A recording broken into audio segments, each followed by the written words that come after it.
우리에게 주어진 시간과 에너지는 유한적이다. 그런데 이를 불필요한 일이나 물질에 낭비한다면 최종적으로 남는 시간과 에너지는 형편없이 적어져 더는 나를 위해 사용할 여유가 없어진다. 지나치게 많은 소유는 우리를 피로하게 하고 심지어 곁에 있는 행복조차 마음껏 누리지 못하게 한다. 너무 많으면 그 어떤 것도 택할 수 없고 결국 아무것도 가질 수 없다.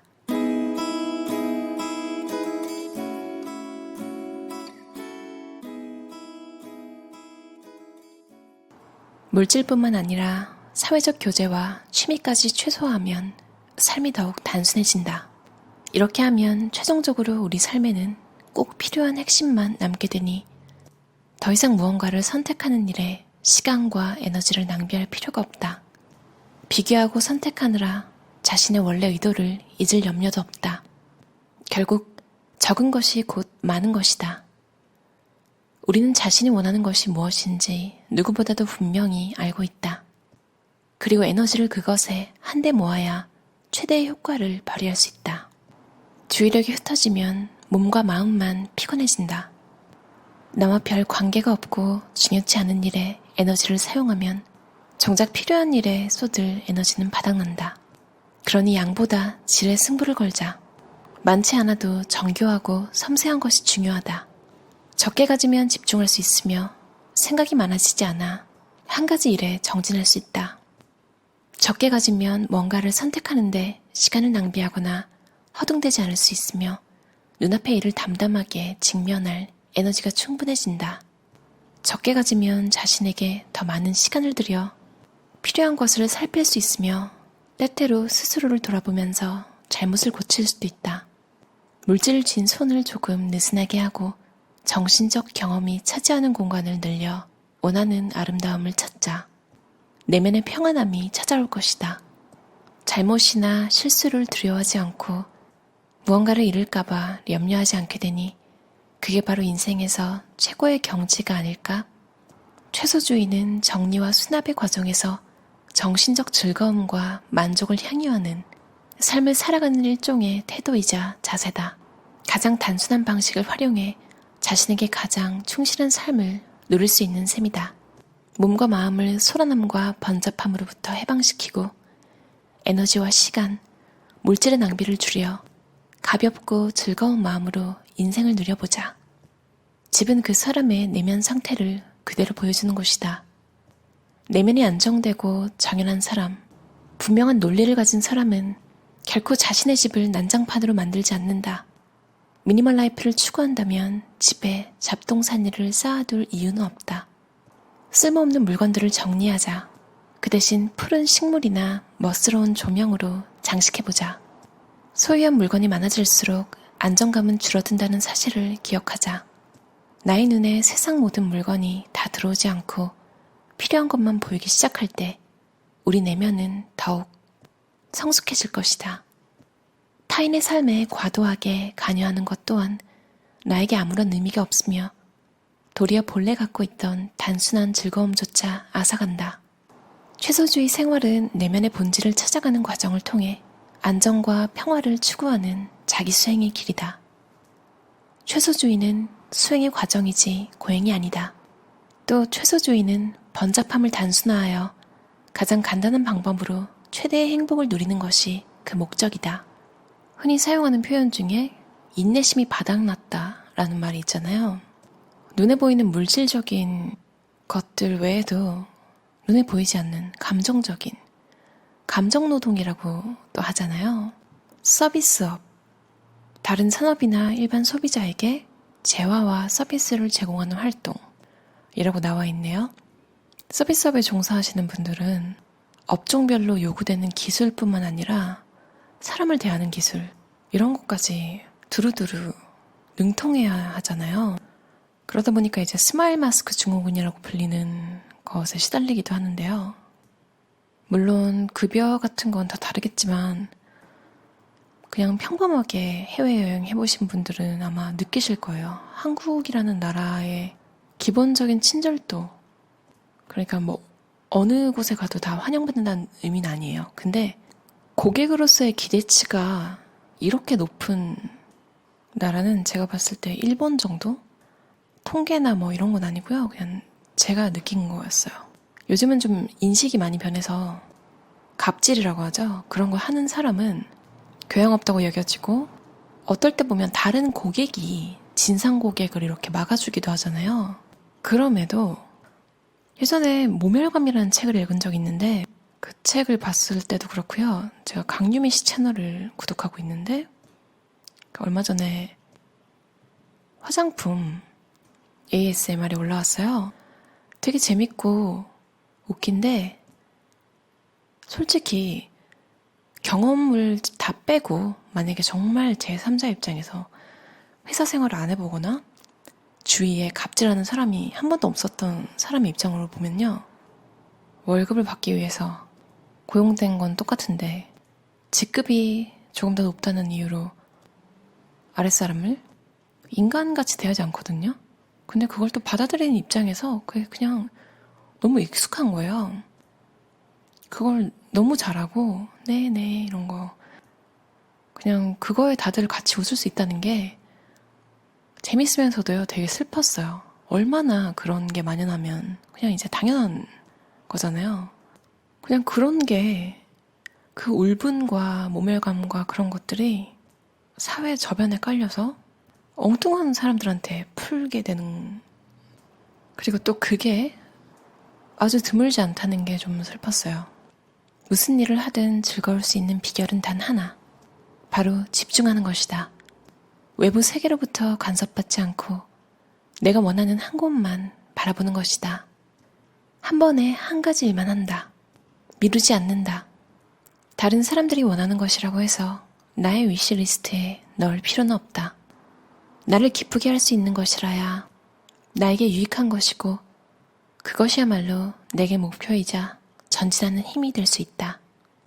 내 것이 아닌 물건을 대할 때는 무심히 옷깃을 털고 거기서 한 줌의 공기도 들어가지 않아야 한다. 다만 나의 소유를 대할 때 소중하게 보호하면 된다. 인생은 단 한 번밖에 주어지지 않는다. 성장의 길도 그렇고 인생길 또한 한 가지뿐이다. 좋고 나쁨의 구분 없이 길은 다만 유일무이한 것이며 선택과 포기만이 필요한 과정이다. 따라서 모든 사람의 인생은 우연이자 하나하나의 선택과 결정이 축적되어 이루어진 것이다. 더 나은 길이란 없다. 다만 이 세상에 존재하는 최고의 길은 자신이 선택한 대로 묵묵히 끝까지 걸어가는 길이다. 마음속으로 원하지 않는다면 아무리 그것을 많이 얻어도 만족스럽지가 않다. 이때 선택과 포기를 할 줄 아는 사람만이 가벼운 마음으로 앞을 향해 나아감으로써 자신이 원하는 목표에 더 빨리 도달한다. 우리는 앞을 향해 나아가는 과정에서 갈수록 많은 일을 만나는데 그러다 다양한 원인에 의해 미혹된다. 미혹되면 될수록 자신이 원하는 것이 무엇인지는 점점 더 알 수 없어지고 그러다 보면 무엇이든 다 원하는 지경에 이르기도 한다. 하지만 그중 대다수는 쉽게 얻을 수 없는 것이기에 우리의 마음은 이내 무너진다. 또 그다지 좋아하지도 않는 것을 손에 쥐고 진짜 꿈과는 차츰 멀어지다가 정작 진심으로 원하는 것을 만났을 때는 내밀 손이 없어 다시 한번 마음이 무너진다. 옛 선조들은 삶을 어떻게 살아야 하는지에 관해 일찌감치 우리에게 알려주었다. 선택과 포기를 알아야 삶의 기쁨을 누릴 수 있다는 이치 말이다. 그러나 우리는 이 점을 잊고 산다. 눈앞에 놓인 물건은 무엇이든지 갖고 싶어 한다. 가진 것이 많으면 많을수록 욕심은 줄어들지 않고 오히려 더 많이 갖고 싶어진다. 그러다 결국에는 이것들이 자신이 원하던 것과는 거리가 멀다는 사실을 깨닫는데 여기서 악순환의 고리가 시작된다. 이 악순환에서 벗어나려면 가장 먼저 선택하는 법부터 배워야 한다. 무언가를 선택할 때 내가 정말로 필요로 하는 것인지 정말 원하는 것인지를 살피자. 다른 사람이 권하는 것이 아니라 내가 필요하다고 여기는 것이어야 한다. 무엇을 포기해야 할지 결정할 때는 다음의 5가지 질문을 참고하자. 그것이 정말로 내게 적합한 것인가? 그것이 내게 정말로 필요한가? 그것이 있으면 내 삶은 더 나아질 수 있는가? 그것이 없으면 내 삶은 엉망진창이 되는가? 나는 정말로 그것을 갈망하는가? 이 중 3가지 이상에서 부정적인 답변이 나온다면 그것을 포기하자. 인생은 끊임없이 선택하고 포기하는 과정이다. 내려놓아야만 유한한 삶 속에서 최대의 에너지를 끌어낼 수 있다. 포기는 일종의 선택이며 이름은 일종의 어둠이기도 하다. 바라보았을 때 마음을 비울 수 있는 것, 내가 가장 편안함을 느낄 수 있는 것을 선택하자. 최근에 유튜브에 양브로의 정신세계라는 채널을 알게 돼서 정주행을 하고 있는데요. 그분들 샌드박스 소속인가 봐요. 그 유튜브에서 유명한 크리에이터들의 기획사 같은. 전무은의 2분이 형제신데 그분들이 이제 샌드박스 사원들을 위해서 상담을 한 거예요. 그 중에 한 분이 피카츄 700마리를 집에 쌓아두고 사시는 분이었는데 모은 기간도 길고 쓴 돈이 많아요. 평균 한 50만 원, 100만 원까지 쓸 때도 있다고 해요. 한 달에. 아버지가 집을 나가라고 했는데 그런데도 이제 정리를 못하는 케이스였는데요. 짧게 얘기하면 나의 최소주의 생활에서 얘기하는 거랑 비슷해요. 인생은 선택의 연속이잖아요. 다 가질 수는 없는 건데 그래서 그 양브로 분들이 조언을 한 게 콜렉터들의 특징은 이제 양에서 질로 간대요. 최소주의 생활에서 말하는 것도 같죠. 그러니까 희귀템도 있냐고 물어보시더니 있다고 해서 희귀템만 두고 나머지들은 팔아서 자취 비용을 마련하는 게 어떻겠느냐. 굉장히 현명한 답변인 것 같았어요. 심리학 같은 거 재밌잖아요. 그 채널 그분들이 전문의들이시기도 하고 나이가 30대, 40대 최근에 발견해서 기쁘게 보고 있어요. 여러분도 한번 가서 마음에 드시는 토픽 있으시면 한번 보시면 좋을 것 같아요. 나에게 필요한 물건만 남기고 나를 사랑하는 사람을 귀하게 여기는 것이 중요하다. 주어진 시간이 충분치 않다고 원망하지 말자. 시간은 항상 그곳에 있으며 줄어들거나 늘어나지 않는다. 나아가야 할 방향을 찾지 못한 내가 잠시 방황했을 뿐이다. 사람의 에너지를 동시에 2가지 이상의 일에 분할하기는 어렵다. 마음 하나를 2개로 나눠 쓸 수 없든 말이다. 감사하는 마음으로 인생을 대하자. 삶 가운데에 있는 보이지 않던 소소한 행복을 발견할 것이다. 나의 최소주의 생활, 최소주의, 미니멀리즘. 미니멀리즘이라는 말이 너무 익숙해서 최소주의라는 말이 입에 잘 안 붙었는데 저자가 중국 분이에요. 그래서 이렇게 번역된 게 어떻게 보면 중국 느낌? 같은 미니멀리즘에 관련된 책이라도 저자가 어느 나라 사람인지 생각하면서 읽으면 다가오는 느낌이 조금씩 다르잖아요. 나의 최소주의 생활, 만약 영어였다면 My Minimal Life 뭐 이 정도, 한국어로는 나의 미니멀 라이프 뭐 이렇게 나왔겠죠? 근데 좀 다가오는 느낌이 다르죠. 편견인 것 같은데요. 이상하게 내용이 가벼운 책도 중국 책이 번역된 걸 읽으면 이상한 무게감이 느껴져요. 이 책도 조금 그런 느낌을 받으면서 읽었거든요. 여행 작가이면서 디자이너래요. 이분 좀 어떤 느낌이냐면요. 중국의 도미니크 로로 단호함이 느껴지는데 미적인 것에 되게 예민해요. 계속 아름다운 것을 강조하는 얘기가 나오고요. 크게 관심이 있어서 막 메모하면서 읽진 않았는데 화차라는, 그러니까 말 그대로 꽃차, 여러 가지 차의 효능을 알려주면서 어떻게 믹스해야 할지, 그리고 그것들이 얼마나 피부에 좋은지 얘기하는 장면도 있어요. 혹시 관심 있으신 분들은 길진 않지만 흥미롭게 읽으실 수 있는 챕터인 것 같아요. 최소주의 생활을 위한 작은 실천 리스트. 내가 원하는 것이 무엇인지 파악하고 외부 요인에 자극받은 욕망에 흔들리거나 그것을 맹목적으로 따르지 않는다. 내가 정말로 잘할 수 있는 일, 1가지에서 3가지를 선택. 그에 집중해 충분히 학습하고 실력을 끌어올린다. 불필요한 물건은 구매하지 않고 꼭 필요한 물건만 구입해 최대한 잘 활용한다. 의미 없는 사회적 교제는 삼간다.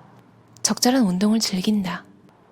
제가 요즘 폴리메스라는 책을 읽고 있는데 나의 최소주의 생활에서 내가 정말로 잘할 수 있는 일 한 가지에서 세 가지를 선택해서 집중한다.